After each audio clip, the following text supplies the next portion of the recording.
মানুষের ইচ্ছাশক্তি আর পরিশ্রম কতদূর যেতে পারে তার এক অনন্য দৃষ্টান্ত স্থাপন করলেন এক পা হারানো পার্কোর অ্যাথলেট।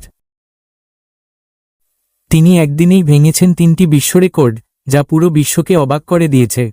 নাম অ্যাথলেট, জন্মগতভাবে 2 পা নিয়েই জন্মেছিলেন, কিন্তু একটি দুর্ঘটনা বা রোগের কারণে একটি পা হারান।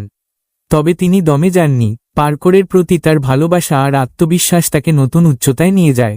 এই অ্যাথলেট মাত্র একদিনে যেসব রেকর্ড গড়েছেন, এক পা ব্যবহার করেই তিনি পার্কোর ওয়াল রান করে আগের রেকর্ড ভেঙে দিয়েছেন। তিনি প্রতিযোগিতামূলক পার্কোর কোর্স সবচেয়ে কম সময়ে শেষ করেছেন। 2 পা থাকলে যা করা কঠিন, তা তিনি 1 পাই করেছেন, অবিশ্বাস্য দূরত্বে লাফিয়ে। তার এই অর্জনের পর সোশ্যাল মিডিয়ায় ঝড় উঠে গেছে। অনেক বড় বড় অ্যাথলেট ও সেলিব্রিটি তাকে প্রশংসা করেছেন। এমনকি গিনেস ওয়ার্ল্ড রেকর্ডও তার এই সফলতাকে স্বীকৃতি দিয়েছে।